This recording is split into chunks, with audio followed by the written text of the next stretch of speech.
नमस्कार दोस्तों, तंत्र संजीवनी यूट्यूब चैनल रे आपण मानक स्वागत।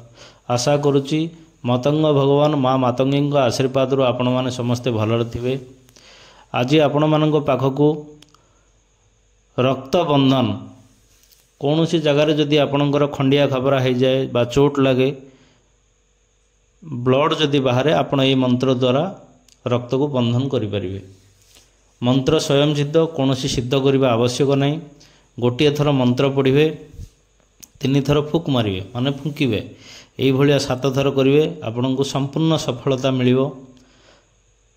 मंत्र आपण स्क्रीन रे आशा करुच्ची भिडटी आपन को भल लगी। आम चैनल रे जदि आपण माने नुआ ताहले आम चैनल को सब्सक्राइब करंतु, लाइक करंतु, शेयर करंतु। आपण सांग मान बंधु मान पाखक ये मंत्र शेयर करंतु, से मानकु भी आर लाभ मिलू। पुणी देखा आगामी भिडियो रे। जय माँ मातंगी, हर हर महादेव।